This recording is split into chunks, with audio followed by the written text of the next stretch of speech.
I know you've had pen pals that are in prison, and I haven't had an actual pen pal since like second or third grade. So I saw the videos you put on YouTube, and I was like, "Fuck yeah!" Like writing letters.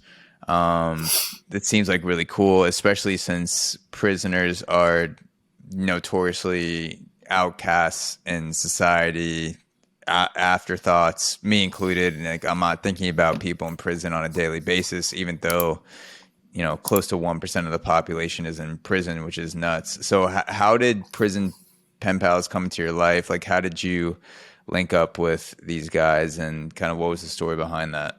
Yeah, I found that website like in high school. I wrote a short story about it and got me into college. That's short story. And so I was like, and then I was sitting in my room last year, probably around this time, and I was like, like, don't got any TikTok ideas. Thought about that prisoner thing, that website, and I was like, oh, it'd be cool to write a prisoner and kind of document it. In hindsight, kind of a risky move. You don't know who you're writing. But I did, I looked through it and I was like, it seemed like a cool guy. Wrote to him, documented it. And he was like super nice, super excited by the letter and the TikTok stuff. And basically, we've been writing since. I have to write him back this weekend. But yeah, I kind of like treated it like a mini documentary on TikTok. And that's kind of how I got into it. I was like, and then, it's cool because a lot of people have hit me up like, oh, I've been writing prisoners. Like, I think I brought a lot of people to that website. And that's What's the name of the website again? writeaprisoner.org. Writeaprisoner.org. Yeah. And so it seemed pretty much to be win-win all around. And, yeah, I have a friend out of it now that's definitely a very unique person and lives a life that I don't understand and hopefully won't ever understand. I don't really have any reason to believe I would. Mm-hmm. But yeah, and so that's kind of how that came about. Yeah, and now you guys are fighting in a boxing match a couple months from now. Yeah. Well, yeah, it might be a few years from now. We got to wait. Yeah, yeah. No, but on a serious note, what are some of the biggest takeaways you had going back and forth with a guy? I know you said on YouTube he's been in solitary confinement for a couple of decades, been in prison since he was super young. What are some of the biggest takeaways you've had going back and forth with a guy through letters that's basically lived, close to his entire life in prison? I mean, that basically it is a lonely place in there. A.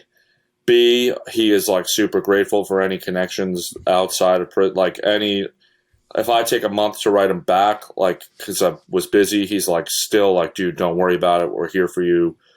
Just that my takeaways, yeah, it's just like it's a whole other world to be grateful for what you have, to,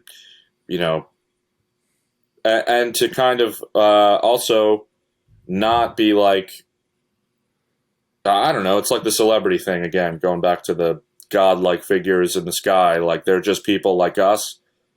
The prisoners are just people like us as well. They're not some other kind of person just because they committed a crime at one point. It's not to say there's not people in there that, you might not want to mess around with because they're, wired a little differently. But on the grand scale, they're just people like us that fucked up at some point and are super grateful to have any sort of connection on the outside. So, Mm-hmm. And that sometimes it seems, that the prison system might be a little messed up in some ways. Just in their treatment. I mean, I don't know, like he was in the COVID unit or something, and they kind of was, according to him, were neglecting him a little bit, and to be in solitary confinement for so long. I mean, I don't know. I don't know what somebody does to ever deserve that, but there's definitely like, it's just a world that I'm like, don't understand and don't know how often is morally right. but it's definitely brought some philosophical questions up in my life. So that's kind of the takeaway for sure, among other things.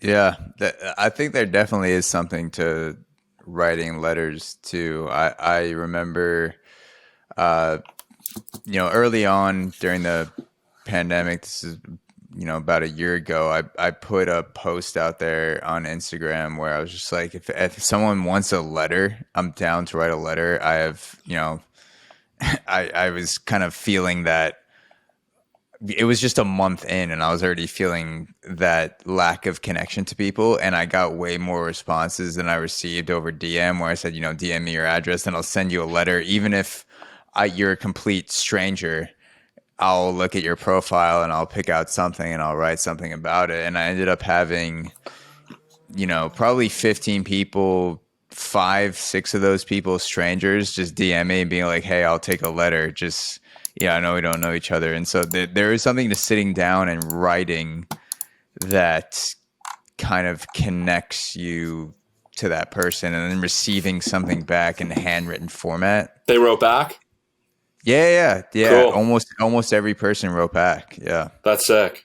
Yeah, I mean, it definitely feels a little more personal, and you can't just do it in 10 seconds and forget about it. You got to really sit down and write it. So it gives you a taste of the old days for sure. So it's an experience I recommend. Hey guys, thank you so much for watching. As a reminder, you can become a premium subscriber today. Watch the full uncut 2+ hour episodes of the AUXORO podcast, plus gain access to 2 bonus episodes every month at auxoro.supercast.tech. Link is also in the description. Thank you so much for supporting quality content from independent creators like myself. Cheers.